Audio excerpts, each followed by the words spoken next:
இந்த வீடியோவை உங்களுக்கு வழங்குவோர் மாலை முரசு செய்திகள் தொலைக்காட்சியின் படிப்போம் ஜெயிப்போம் உயர்கல்வியை தேர்ந்தெடுப்பதில் உள்ள சந்தேகங்களை தீர்க்கும் நிகழ்ச்சி தினமும் மாலை 5 மணிக்கு. வணக்கம். மாலை முரசு செய்திகள் தொலைக்காட்சியில் 50 முக்கிய செய்திகளை விரைவாகவும் துல்லியமாகவும் அரை மணியில் பார்க்கலாம். டெல்லியில் பிரதமர் மோடி தலைமையில் பாதுகாப்புத்துறைக்கான அமைச்சரவை குழு கூட்டம் நடைபெற்றது. பகல்காம் பயங்கரவாத தாக்குதலுக்கு பிறகு 4வது முறையாக கூட்டப்பட்ட அமைச்சரவை கூட்டத்தில் ஆபரேஷன் சிந்தூர் நடவடிக்கை, பாதுகாப்பு விவகாரங்கள், இந்தியாவின் அடுத்த கட்ட நடவடிக்கை என்ன என்பது குறித்து ஆலோசிக்கப்பட்டது. இக்கூட்டத்தில் உள்துறை அமைச்சர் அமித்ஷா, பாதுகாப்புத்துறை அமைச்சர் ராஜ்நாத் சிங், வெளியுறவுத்துறை அமைச்சர் ஜெய்சங்கர் உள்ளிட்டோர் பங்கேற்றனர்.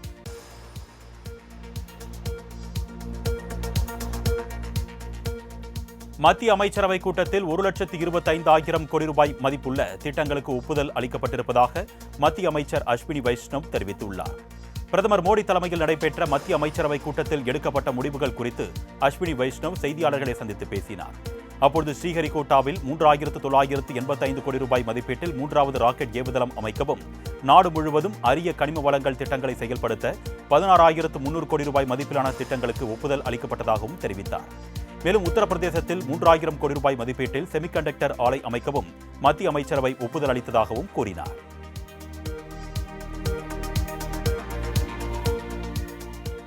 ஆபரேஷன் சிந்தூர் திட்டம் வெற்றியடைந்ததைத் தொடர்ந்து டெல்லியில் குடியரசுத் தலைவர் திரௌபதி முர்முவை முப்படை தளபதிகள் நேரில் சந்தித்து பேசினர்.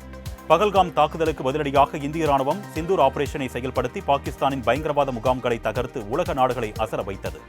இந்நிலையில் சிந்தூர் ஆபரேஷன் குறித்து முப்படை தளபதிகள் மற்றும் தலைமை தளபதி அனில் சௌஹான் உள்ளிட்டோர் குடியரசுத் தலைவரை நேரில் சந்தித்து ஆபரேஷன் குறித்து எடுத்துரைத்தனர். அப்பொழுது எதிர்த்தாக்குதலில் சிறப்பாக செயல்பட்ட முப்படையினரை ஜனாதிபதி பாராட்டினார்.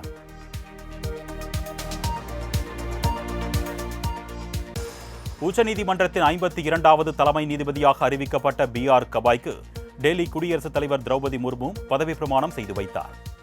குடியரசுத் தலைவர் மாளிகையில் பதவியேற்பு நிகழ்ச்சி நடைபெற்றது. தலைமை நீதிபதியாக இருந்த சஞ்சீவ் கண்ணா ஓய்வு பெற்ற நிலையில் B.R. கபாய் பதவியேற்றுக் கொண்டார். இந்நிகழ்வில் துணை ஜனாதிபதி ஜெகதீப் தங்கர், மத்திய உள்துறை அமைச்சர் அமித்ஷா உள்ளிட்டோர் கலந்து கொண்டனர்.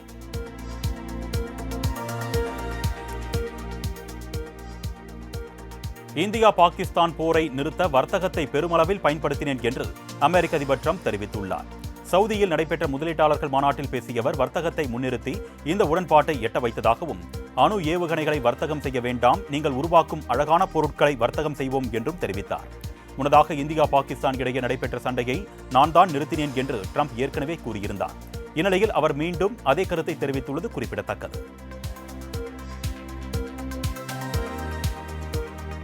பொள்ளாச்சி வழக்கை போல் கோடநாடு கொலை கொள்ளை வழக்கிலும் தீர்ப்பு விரைவில் வரும் என்று தமிழ்நாடு முதலமைச்சர் மு.க. ஸ்டாலின் தெரிவித்துள்ளார். உதகையில் செய்தியாளர்களிடம் பேசிய அவர், கடந்த 2019 மக்களவைத் தேர்தலின் போது திமுக ஆட்சிக்கு வந்தால் பொள்ளாச்சி பாலியல் வழக்கில் யார் குற்றவாளியாக இருந்தாலும் கடுமையாக தண்டிக்கப்படுவார்கள் என்று பிரச்சாரம் செய்தேன். அதுபோலவே தற்பொழுது தீர்ப்பு வந்திருப்பதாக கூறினார். கோடநாடு கொலை கொள்ளை வழக்கிலும் இதேபோல தீர்ப்பு விரைவில் வரும் என்றும் முதலமைச்சர் தெரிவித்தார். மேலும் மத்திய அரசிடம் நிதி பெற்று தந்ததாக எடப்பாடி பழனிசாமி பொய் பித்தலாட்டம் செய்து வருவதாகவும் முதலமைச்சர் விமர்சித்தார்.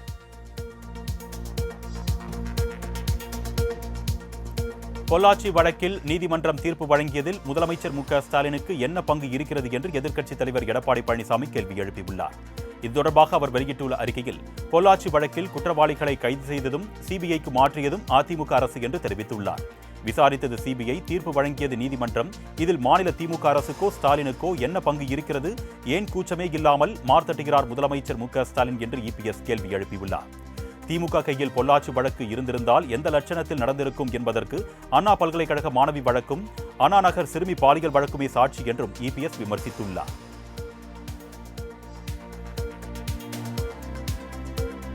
பொள்ளாச்சி பாலியல் வழக்கில் அதிமுகவை சேர்ந்தவர்களுக்கு தொடர்பு இருப்பதை அறிந்தவுடன் அவர்களை காப்பாற்ற இபிஎஸ் மேற்கொண்ட பித்தலாட்டங்களுக்கும் அளவே இல்லை என்று அமைச்சர் ரகுபதி விமர்சித்துள்ளார். இது தொடர்பாக வெளியிட்டுள்ள அறிக்கையில், பொள்ளாச்சி பாலியல் வழக்கில் தீர்ப்பு கிடைத்ததற்கு வெட்கமே இல்லாமல் தான் காரணம் என்று பெருமை பேசும் எடப்பாடி பழனிசாமி வழக்கு கூட பதிவு செய்யாமல் குற்றவாளிகளை காப்பாற்ற துடித்ததுதான் அவர் செய்த கேவலமான சாதனை என்று சாடியுள்ளார். மேலும் 2 ரெய்டுகளுக்கு பயந்து கட்சியையே டெல்லியில் அடகு வைத்து விட்டு வந்த எடப்பாடி பழனிசாமிக்கு மாநில உணர்வு என்று சொல்வதற்கு தகுதி இல்லை என்றும், அவரின் கபட நாடகங்கள் எந்த காலத்திலும் மக்களிடம் வெற்றி பெறப் போவதில்லை என்றும் அவர் குறிப்பிட்டுள்ளார்.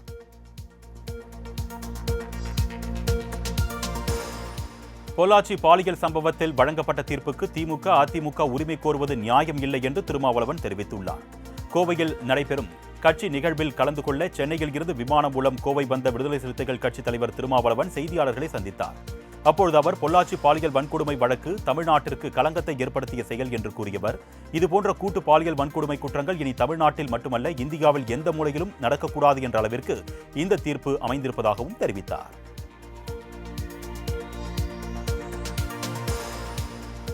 அண்ணா பல்கலைக்கழக வழக்கில் கைதான ஞானசேகரனை காவலில் எடுத்து விசாரிக்க சிபிசிஐடிக்கு சைதாப்பேட்டை நீதிமன்றம் அனுமதி வழங்கியுள்ளது. ஞானசேகரன் மீது பெண் வன்கொடுமை தடுப்புச் சட்டம் உள்ளிட்ட பிரிவுகளின் கீழ் சிபிசிஐடி வழக்கு பதிவு செய்துள்ளது.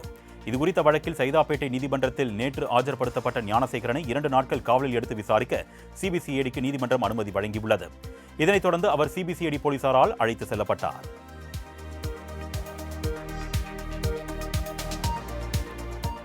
உதகை அரசு மருத்துவக் கல்லூரி மருத்துவமனையில் முதலமைச்சர் மு.க. ஸ்டாலின் ஆய்வு மேற்கொண்டார்.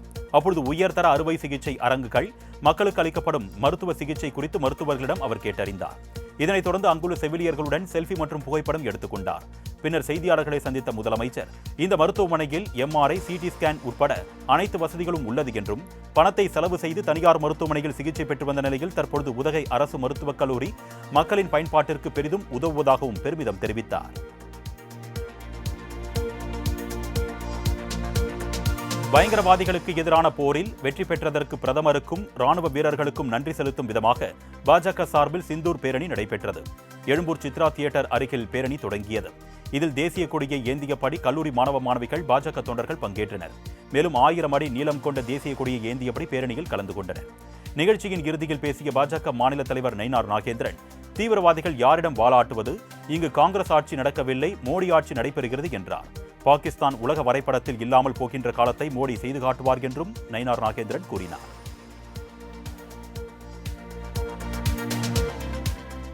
தேசிய ஜனநாயக கூட்டணியில் தங்களை தவிர்க்க முடியாது என்று ஓபிஎஸ் ஆதரவாளர் வைத்திலிங்கம் தெரிவித்துள்ளார். அதிமுக தொண்டர்கள் உரிமை மீட்பு குழு சார்பில் மாவட்ட செயலாளர்கள் கூட்டம் சென்னை ராயப்பேட்டையில் ஓபிஎஸ் தலைமையில் நடைபெற்றது. இதில் கலந்து கொண்ட பின்னர் செய்தியாளர்களை சந்தித்த ஓபிஎஸ் ஆதரவாளர் வைத்திலிங்கம், தேசிய ஜனநாயக கூட்டணியில் தொடர்வது குறித்து நாளை முடிவு அறிவிக்கப்படும் என்றார்.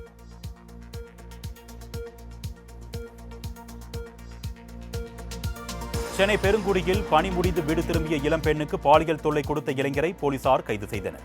சென்னை பெருங்குடியைச் சேர்ந்த 24 வயது இளம்பெண் ஒருவர் ஐடி நிறுவனத்தில் பணி முடிந்து வழக்கம் போல நள்ளிரவு 1:30 மணிக்கு வீடு திரும்பியுள்ளார். அப்பொழுது அவரை பின்தொடர்ந்து சென்ற இளைஞர் ஒருவர் அப்பெண்ணின் வாயை போத்து இழுத்து சென்று பாலியல் அத்துமீறலில் ஈடுபட்டதாக கூறப்படுகிறது. இதனையடுத்து பாதிக்கப்பட்ட பெண் சிசிடிவி ஆதாரத்துடன் புகார் அளித்ததன் பேரில் ராமநாதபுரத்தைச் சேர்ந்த லோகேஸ்வரன் என்பவர் கைது செய்யப்பட்டார். மேலும் மது போதையில் தான் என்ன செய்தேன் என்று தனக்கே தெரியவில்லை என்று அவர் கூறியதாக போலீசார் தெரிவித்தனர்.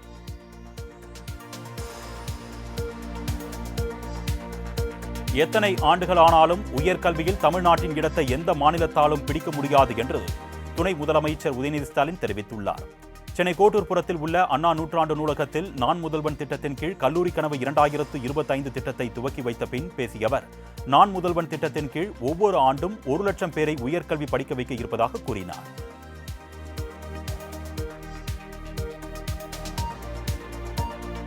தமிழக வெற்றிக் கழக பொதுச் செயலாளர் ஆனந்த் தலைமையில் சென்னையில் உள்ள மாவட்ட செயலாளர்களுடன் ஆலோசனையில் ஈடுபட்டார். பனையூரில் உள்ள தமிழக வெற்றிக் கழக தலைமை அலுவலகத்தில் நடைபெற்ற ஆலோசனைக் கூட்டத்தில் பல்வேறு பொறுப்புகளுக்கு நிர்வாகிகளை நியமிப்பது குறித்து கலந்தாலோசிக்கப்பட்டது. இதில் குறிப்பாக விஜய் ரசிகர் மன்றத்தில் இருந்து உழைத்த நிர்வாகிகளுக்கு மட்டுமே பதவிகள் வழங்கப்பட வேண்டும் என்றும் அறிவுறுத்தப்பட்டுள்ளது.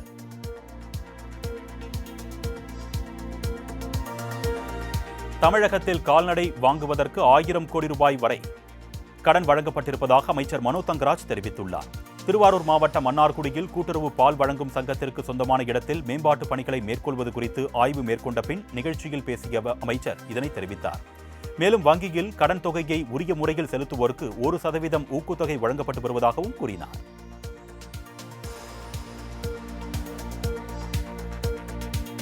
புதுக்கோட்டையில் பட்டியலின மக்கள் தாக்கப்பட்ட விவகாரத்தில் மாவட்ட ஆட்சியர் உள்ளிட்டோர் நேரில் ஆஜராகி விளக்கம் அளிக்க வேண்டும் என்று உயர்நீதிமன்ற மதுரை கிளை உத்தரவிட்டுள்ளது. வடகாடு பகுதியில் கடந்த மே 5ஆம் தேதி முத்துமாரியம்மன் கோவில் திருவிழாவில் பட்டியலின மக்களை அனுமதிக்காமல் தாக்கப்பட்டுள்ளனர். இந்த வழக்கில் மாவட்ட ஆட்சியர், மத்திய மண்டல ஐஜி, காவல் கண்காணிப்பாளர் உள்ளிட்டோர் நேரில் ஆஜராகி விளக்கம் அளிக்க வேண்டும் என்று நீதிபதி உத்தரவிட்டுள்ளார்.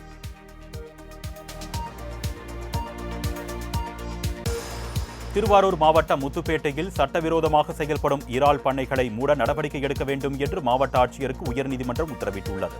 முத்துப்பேட்டையில் இறால் பண்ணைகளை அகற்றக் கோரி உயர்நீதிமன்றத்தில் வழக்கு தாக்கல் செய்யப்பட்டது. இந்த வழக்கை விசாரித்த நீதிபதி அந்த பகுதிகளை ஆய்வு செய்து பதிவு செய்யப்படாமல் செயல்படும் இறால் பண்ணைகளை கண்டறிந்து அவற்றை மூட நடவடிக்கை எடுக்க வேண்டும் என்று உத்தரவிட்டார்.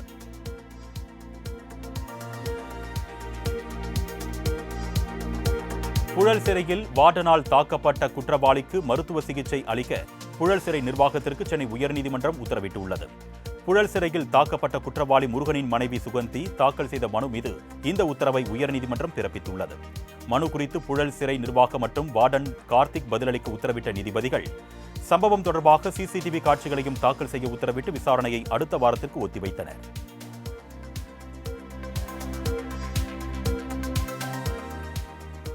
போக்சோ வழக்கில் கைதான கிறிஸ்துவ மத போதகர் ஜான் ஜெபராஜுக்கு நிபந்தனை ஜாமீன் வழங்கி சென்னை உயர்நீதிமன்றம் உத்தரவிட்டுள்ளது.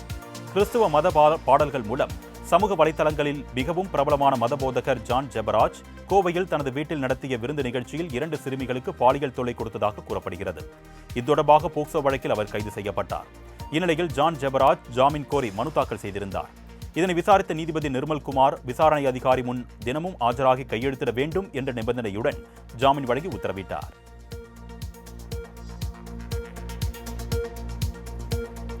தமிழகத்தில் பல்கலைக்கழகங்களின் துணைவேந்தர்களை நியமிக்கும் அதிகாரத்தை அரசுக்கு வழங்கி நிறைவேற்றப்பட்ட சட்டங்களை எதிர்த்து தாக்கல் செய்யப்பட்ட மனுவுக்கு பதிலளிக்கும்படி மத்திய மாநில அரசுகளுக்கு சென்னை உயர்நீதிமன்றம் உத்தரவிட்டுள்ளது. பல்கலைக்கழகங்களுக்கு துணைவேந்தர்களை நியமிக்கும் அதிகாரத்தை மாநில அரசுக்கு வழங்குவது உள்ளிட்ட 10 மசோதாக்களுக்கு தமிழக ஆளுநர் ஆர்.என். ரவி ஒப்புதல் வழங்காத நிலையில் உச்சநீதிமன்றம் சிறப்பு அதிகாரம் மூலம் ஒப்புதல் அளித்து உத்தரவிட்டது.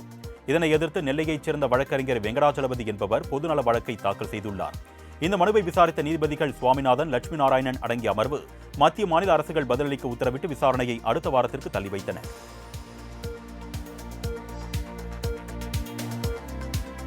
சென்னை ஈசிஆர் சாலையில் ஆக்கிரமிப்பு செய்யப்பட்ட இடங்களை அகற்ற வந்த அதிகாரிகளுடன் பொதுமக்கள் வாக்குவாதத்தில் ஈடுபட்டதால் பரபரப்பு ஏற்பட்டது. ஈசிஆர் சாலை அனுமன் காலனி பகுதியில் 15 வருடத்திற்கு மேலாக சாலைகளை ஆக்கிரமித்து வீடு கட்டியிருப்பதாக ஒருவர் புகார் வழக்கு தொடர்ந்திருந்தார். இந்த வழக்கில் ஆக்கிரமிப்பு வீடுகளை இடிக்க வேண்டும் என்று நீதிமன்றம் உத்தரவு பிறப்பித்தது. இதனைத் தொடர்ந்து சென்னை மாநகராட்சி அதிகாரிகள் நீலாங்கரை காவல்துறையினருடன் சென்று ஆக்கிரமித்து கட்டப்பட்டுள்ள வீடுகளை இடிக்க முயன்றனர். இதனால் அதிகாரிகளுக்கும் பொதுமக்களுக்கும் சிறிது நேரம் வாக்குவாதம் ஏற்பட்டது. பொதுமக்கள் கெஞ்சியதை கொஞ்சம் கூட கண்டுகொள்ளாமல் அதிகாரிகள் வீடுகளை காலி செய்தனர்.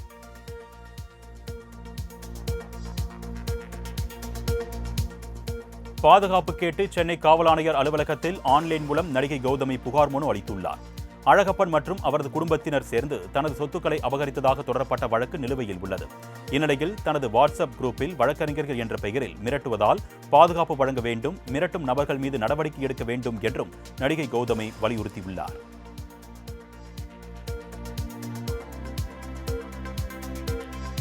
திருச்சி அருகே கடன் பிரச்சினை காரணமாக 2 குழந்தைகளை விஷம் கொடுத்து கொன்றுவிட்டு கணவன் மனைவி தூக்கிட்டு தற்கொலை செய்து கொண்ட சம்பவம் பெரும் பரபரப்பை ஏற்படுத்தியுள்ளது. மேலக்கல் கண்டார் கோட்டை பகுதியில் வசித்து வந்த அலெக்ஸ், விக்டோரியா தம்பதியினருக்கு 2 மகள்கள் இருந்துள்ளனர். இவர்கள் வசித்து வந்த வீடு நீண்ட நேரமாக திறக்கப்படாமல் இருந்ததால் சந்தேகமடைந்த அக்கம்பக்கத்தினர் போலீசுக்கு தகவல் கொடுத்தனர். போலீசார் விரைந்து வந்து கதவை உடைத்து உள்ளே சென்று பார்த்தபோது தம்பதியர் இறந்த நிலையில் கிடந்தனர். மற்றொரு அறையில் 2 மகள்களும் இறந்து கிடந்துள்ளனர். தமிழகத்தில் 10ஆம் வகுப்பு பொதுத் தேர்வு முடிவுகள் மே 16ஆம் தேதி வெளியாகும் என்று அறிவிக்கப்பட்டுள்ளது. தமிழகத்தில் மார்ச் 8ஆம் தேதி தொடங்கி ஏப்ரல் 15ஆம் தேதி வரை 10ஆம் வகுப்பு பொதுத் தேர்வுகள் நடைபெற்றது. சுமார் 9 லட்சம் மாணவர்கள் எழுதியுள்ள தேர்வு முடிவுகள் மே மாதம் 19ஆம் தேதி வெளியிடப்படும் என்று முன்னதாக அறிவிக்கப்பட்டிருந்த நிலையில் தற்பொழுது மே 16ஆம் தேதி முடிவுகள் வெளியாகும் என்று அரசு தேர்வுத்துறை இன்று அறிக்கை வெளியிட்டுள்ளது. 11ஆம் வகுப்பிற்கான தேர்வு முடிவுகளும் அன்றைய தினமே வெளியிடப்படும் என்றும் தெரிவிக்கப்பட்டுள்ளது.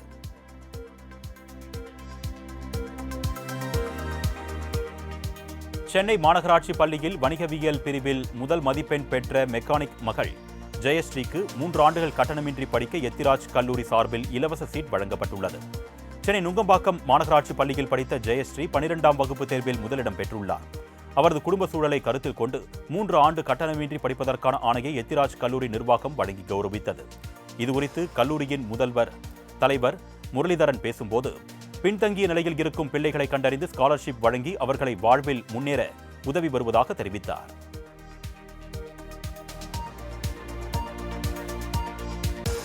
நெல்லை முன்னீர் பள்ளம் பகுதியில் திமுக ஒன்றிய கவுன்சிலர் வீட்டில் பெட்ரோல் குண்டு வீசப்பட்ட சம்பவம் பரபரப்பை ஏற்படுத்தியுள்ளது. பாளையங்கோட்டை தெற்கு ஒன்றிய திமுக பொருளாளராக இருந்து வரும் செல்வசங்கர் வீட்டின் முன்பு அதிகாலை திடீரென பயங்கர சத்தம் கேட்டது. உடனே வீட்டில் இருந்தவர்கள் வெளியே வந்து பார்த்தபோது தீப்பற்றி எரிந்து கொண்டிருந்த நிலையில் வீட்டின் முன்பு பெட்ரோல் குண்டு வீசப்பட்டது கண்டுபிடிக்கப்பட்டது.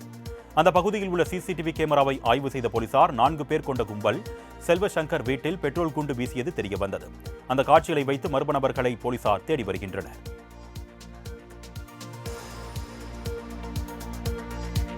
திருவண்ணாமலை அண்ணாமலையார் கோவிலில் பிரபல திரைப்பட நடிகை நமிதா சாமி தரிசனம் செய்தார். அண்ணாமலையார் கோவிலுக்கு திடீரென வருகை புரிந்த நடிகை நமிதா சுவாமிக்கு சிறப்பு பூஜை செய்து வழிபாடு நடத்தினார். அவருக்கு கோவில் நிர்வாகம் சார்பில் மரியாதை செலுத்தப்பட்டு பிரசாதங்கள் வழங்கப்பட்டன. கோவிலில் நமிதாவை கண்ட ரசிகர்கள் அவருடன் போட்டி போட்டு புகைப்படம் எடுத்துக் கொண்டனர். பின்னர் செய்தியாளர்களுக்கு பேட்டியளித்த நமிதா, இந்திய ராணுவ வீரர்கள் நலம் பெற வேண்டியும் பிரதமர் மோடி நீண்ட ஆயுளுடன் இருக்க வேண்டியும் வழிபாடு நடத்தியதாக தெரிவித்தார்.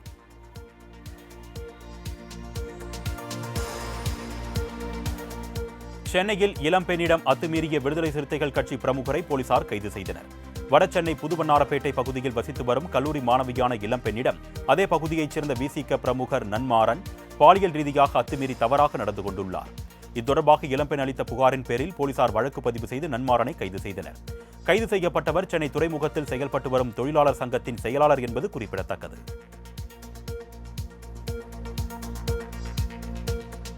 சேலத்தில் கல்லூரி மாணவியிடம் பாலியல் சீண்டலில் ஈடுபட்டவரை பொதுமக்கள் மடக்கி பிடித்து போலீசாரிடம் ஒப்படைத்தனர்.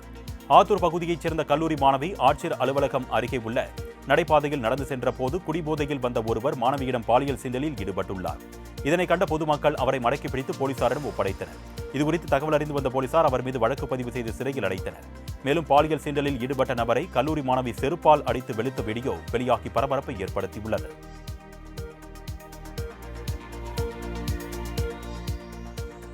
தூத்துக்குடியில் கீழத்தெரு காணாமல் போனதாக புகார் குறித்து போலீசார் நடவடிக்கை எடுக்கவில்லை என்றால் குடும்பத்துடன் தீக்குளித்து தற்கொலை செய்வதாக டிக்டாக் பிரபலம் ஜிபி முத்து கூறிய சம்பவம் பெரும் பரபரப்பை ஏற்படுத்தியது. உடன்குடி பெருமாள்புரத்தில் நத்தம் சர்வேயின் 233 இருந்த கீழத்தெரு காணவில்லை என்று அவர் புகார் அளித்திருந்தார். அரசுக்கு சொந்தமான நிலத்தை பொதுமக்கள் பயன்படுத்தி வந்த நிலையில் தனிநபர் ஆக்கிரமிப்பால் பொதுமக்களின் பாதை அடைக்கப்பட்டிருப்பதாகவும் கோயில் சொத்தை விற்பதற்கு யாருக்கும் உரிமை இல்லை என்றும் அந்த மனுவில் அவர் தெரிவித்திருந்தார்.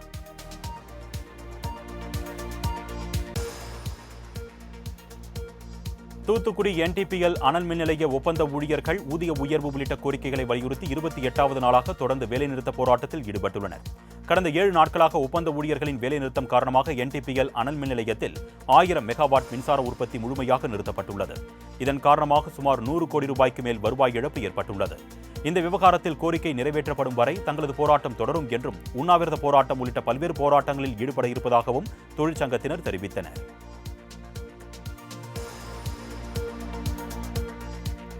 கரூர் அரசு மருத்துவக் கல்லூரியில் ஒப்பந்த தொழிலாளர்கள் வேலைநிறுத்தம் செய்து தர்ணா போராட்டத்தில் ஈடுபட்டு வருகின்றனர்.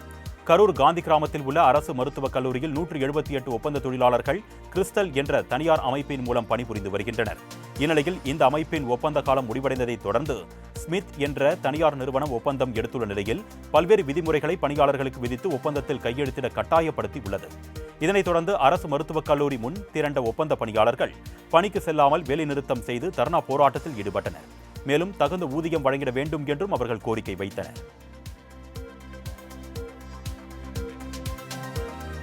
தருமபுரி மாவட்டம் பாலக்கோடு நகர பகுதியில் முன்விரோதம் காரணமாக தங்கும் விடுதி மற்றும் உணவகத்தை இழுத்து பூட்டியதால் பரபரப்பு நிலவியது. பாலக்கோடு பகுதியைச் சேர்ந்தவர் செந்தில். இவர் தங்கும் விடுதி மற்றும் உணவகம் வைத்து தொழில் செய்து வருகிறார். இவருக்கும் அதே பகுதியைச் சேர்ந்த சரவணன் என்பவரும் கூட்டு சேர்ந்து ஃபைனான்ஸ் நடத்தி வந்துள்ளனர்.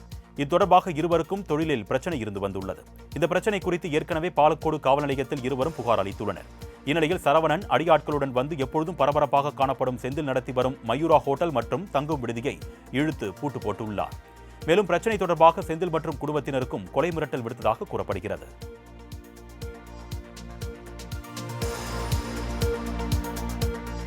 கூவாகம் கூத்தாண்டவர் கோவிலில் சித்திரை திருத்தேர் திருவிழா வெகு விமரிசையாக நடைபெற்றது.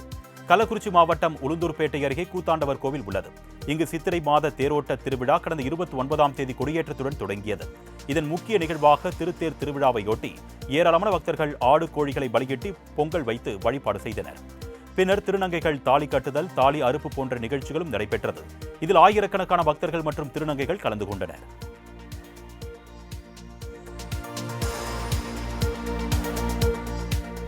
இந்தியா பாகிஸ்தான் போர் நிறுத்தத்திற்கு பிறகு ஜம்மு காஷ்மீரில் இயல்பு நிலை திரும்பியுள்ளது. ஜம்மு காஷ்மீரின் சுற்றுலா தலமான பகல்காமில் பயங்கரவாதிகள் தாக்குதல் நடத்தியதில் 26 பேர் சுட்டுக் கொல்லப்பட்டனர். இதற்கு பதிலடியாக இந்திய ராணுவம் சிந்தூர் ஆபரேஷனை செயல்படுத்தி பாகிஸ்தானின் பயங்கரவாத முகாம்களை தகர்த்தது. தொடர்ந்து பாகிஸ்தான் இந்திய எல்லைப் பகுதிகளில் தாக்குதல் நடத்தியது. இதில் 16 பேர் உயிரிழந்த நிலையில் அந்த பகுதிகளில் தொடர்ந்து பதற்றமான சூழல் நிலவியது. தற்பொழுது இரு நாடுகளும் போர் நிறுத்த ஒப்பந்தத்திற்கு ஒப்புதல் அளித்து தாக்குதலை நிறுத்தியுள்ள நிலையில் ஜம்மு காஷ்மீரில் மெல்ல மெல்ல இயல்பு நிலை திரும்பி வருகிறது.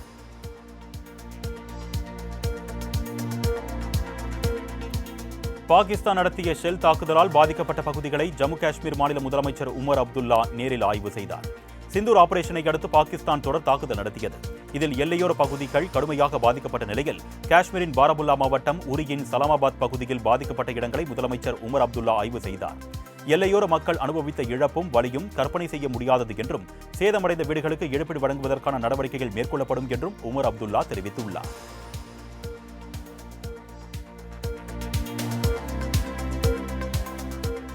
ஜம்மு காஷ்மீரின் சோபியானில் நடைபெற்ற தாக்குதலை தொடர்ந்து பயங்கரவாதிகளிடம் இருந்து ஆயுதங்கள் மற்றும் வெடிமருந்துகளை பாதுகாப்பு படையினர் கைப்பற்றினர்.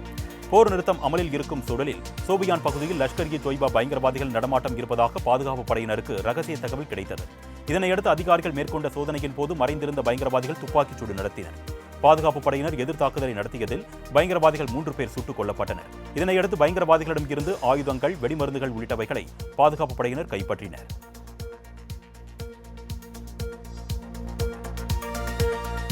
பாகிஸ்தான் வசம் இருந்த எல்லை பாதுகாப்பு படை வீரர் இன்று இந்திய ராணுவத்திடம் பத்திரமாக ஒப்படைக்கப்பட்டார். பகல்காம் தாக்குதலை தொடர்ந்து பாதுகாப்பு பணியில் ஈடுபட்டிருந்த பாதுகாப்பு படை வீரர் பூர்ணம் குமார் ஷா எல்லை தாண்டியதாக கடந்த 23ஆம் தேதி பாகிஸ்தான் அவரை கைது செய்தது. அவரை மீட்க இந்தியா சார்பில் பல்வேறு நடவடிக்கைகள் மேற்கொள்ளப்பட்டன. இந்நிலையில் போர் நிறுத்தத்தை ஒட்டி வீரர் பூர்ணம் குமார் ஷா அட்டாரி வாகா எல்லை பகுதி வழியாக இந்திய பாதுகாப்பு படையினரிடம் பத்திரமாக ஒப்படைக்கப்பட்டார்.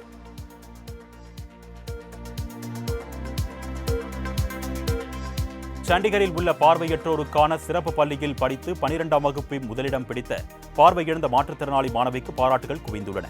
சண்டிகரில் இயங்கி வரும் பார்வையற்றோருக்கான சிறப்பு பள்ளியில் பயின்ற 17 வயது மாணவியான கவி 12ஆம் வகுப்பில் 95% மதிப்பெண்களுடன் முதலிடம் பிடித்து சாதனை படைத்துள்ளார். இந்நிலையில் முதலிடம் பெற்றது குறித்து பேசிய மாணவி IAS ஆவதே தனது கனவு என்றும் கனவை நிறைவேற்றி சமூகத்திற்கு சேவை செய்ய விரும்புவதாகவும் தெரிவித்தார். முன்னதாக 3 வயதில் அவர் மீது ஆசிட் அடிக்கப்பட்டதன் விளைவாக அவர் பார்வையை இழந்தார் என்பது குறிப்பிடத்தக்கது.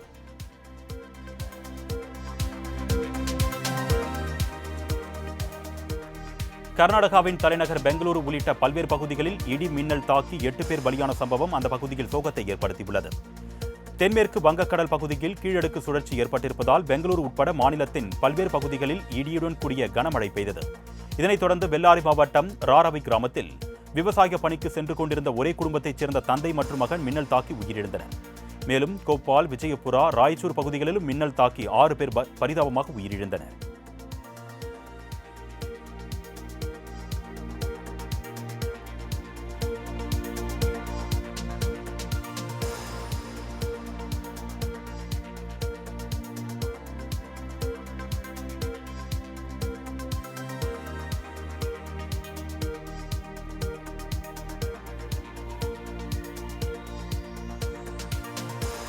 கர்நாடகாவில் லிப்டில் சிக்கிய 9 ஊழியர்கள் சுவற்றை இடித்து மீட்கப்பட்ட சம்பவம் பரபரப்பை ஏற்படுத்தியது.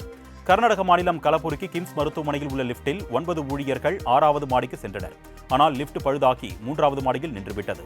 லிப்டில் இருந்த ஊழியர்கள் தொழில்நுட்ப பணியாளர்களுக்கு தகவல் தெரிவித்தனர். வழக்கமாக 10 முதல் 15 நிமிடங்களுக்கு லிப்ட் சரி செய்யப்படும் நிலையில் நீண்ட நேரம் கடந்தும் சுவாசிப்பதில் பிரச்சனை ஏற்பட்டு ஊழியர்கள் அச்சத்தில் கூச்சலிட்டனர். அப்பொழுது தொழில்நுட்ப ஊழியர்கள் 3வது மாடியில் உள்ள சுவற்றை உடைத்து 9 ஊழியர்களையும் பத்திரமாக மீட்டனர்.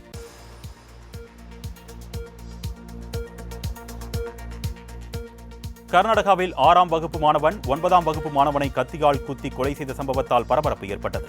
கர்நாடக மாநிலம் காமரிப்பேட்டையில் 14 வயதான சேத்தன் ரக்கசாகி மற்றும் 12 வயதான சாய் ஆகிய இருவருக்கும் இடையே 5 ரூபாய் விலை கொண்ட சிற்றுண்டி பாக்கெட்டை பகிர்ந்து கொள்வது உள்ளிட்ட சிறிய பிரச்சனைகள் குறித்து தகராறு இருந்துள்ளது.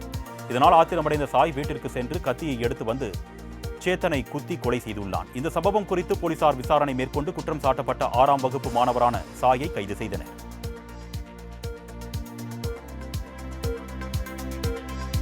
புதுச்சேரி காரைக்கால் மதகடியில் உள்ள பெருந்தலைவர் காமராஜர் நிர்வாக வளாகத்தில் ஹஜ் பயணிகளை கௌரவித்து வழி அனுப்பி வைக்கும் நிகழ்ச்சி நடைபெற்றது.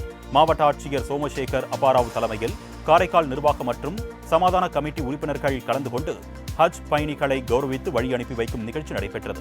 இதனையடுத்து மும்மத பிரார்த்தனை மேற்கொண்டனர். பின்னர் மாவட்ட ஆட்சியர் பேசுகையில் இந்த புனித பயணத்திற்கு ஹஜ் கமிட்டி சிறப்பான பாதுகாப்பு ஏற்பாடு செய்துள்ளது என்று தெரிவித்தார். மேலும் காரைக்கால் மாவட்ட நிர்வாகம் தேவையான உதவிகளை செய்யும் என்றும் தேவைப்பட்டால் காரைக்கால் மாவட்ட நிர்வாகத்தை அணுகலாம் என்றும் தெரிவித்தார்.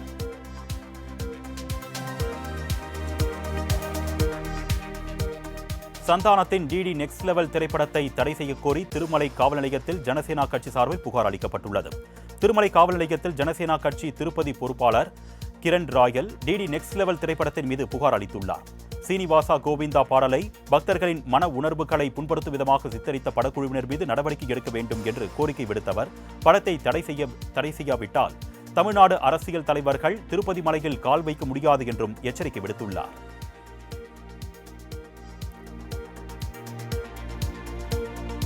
குழந்தைகளுக்கான மனநல பிரச்சினைகளை மேம்படுத்துவதே தனது நோக்கம் என்று 2023 மிஸ் வேர்ல்ட் மலேசியா பட்டத்தை வென்ற ரூப் ரோஷி தெரிவித்துள்ளார். 2025 ஆண்டுக்கான மிஸ் வேர்ல்ட் போட்டி வரும் 31ஆம் தேதி தெலுங்கானாவில் நடைபெறுகிறது. இதில் கலந்து கொள்வதற்காக வருகை தந்த ரூப் ரோஷி கடந்த 7 ஆண்டுகளாக மனநல பிரச்சினைகள் குறித்து பேசி வருவதாகவும் மனநல கல்வி பற்றி மாணவர்களுக்கு கற்பிப்பது மிகவும் அவசியம் என்றும் தெரிவித்தார். டெஸ்ட் கிரிக்கெட்டில் இருந்து ஓய்வு பெறுவதாக விராட் கோலி அறிவித்த நிலையில் இந்திய கிரிக்கெட் அணியில் இருந்து அவரது பங்களிப்பு பெரியது என்று மகளிர் கிரிக்கெட் வீராங்கனை சினி ராணா தெரிவித்துள்ளார். இதுகுறித்து பேசிய அவர், இந்திய கிரிக்கெட் அணியில் விராட் கோலியின் பங்களிப்பு மிகவும் முக்கியமானது என்றும் மிகவும் கடினமாக உழைத்து இந்த இடத்திற்கு அவர் வந்திருப்பதாகவும் கூறினார்.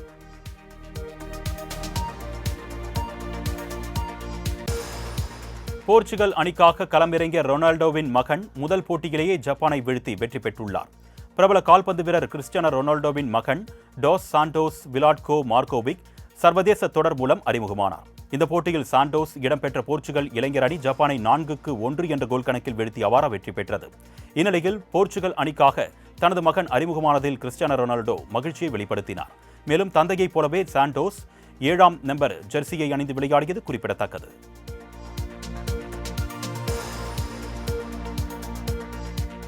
IPL தொடங்கும் அதே நாளில் PSL போட்டிகள் தொடங்க இருப்பதாக பாகிஸ்தான் கிரிக்கெட் வாரியம் அறிவித்துள்ளது. இந்தியா பாகிஸ்தான் இடையே போர் பதற்றம் நிலவியதை தொடர்ந்து கடந்த 8ஆம் தேதி 18வது IPL தொடர் பாதியிலேயே நிறுத்தப்பட்டது. தொடர்ந்து இரு நாடுகளும் போர் நிறுத்தத்திற்கு ஒப்புக்கொண்ட நிலையில் IPL போட்டிகள் வரும் 17ஆம் தேதி முதல் மீண்டும் தொடங்க இருப்பதாக BCCI அறிவித்தது. இந்நிலையில் IPL போன்று பாதியில் நிறுத்தப்பட்ட 10வது Pakistan super league T20 cricket போட்டிகளும் வருகின்ற 17ஆம் தேதி மீண்டும் தொடங்க இருப்பதாக பாகிஸ்தான் கிரிக்கெட் வாரியம் அறிவித்துள்ளது.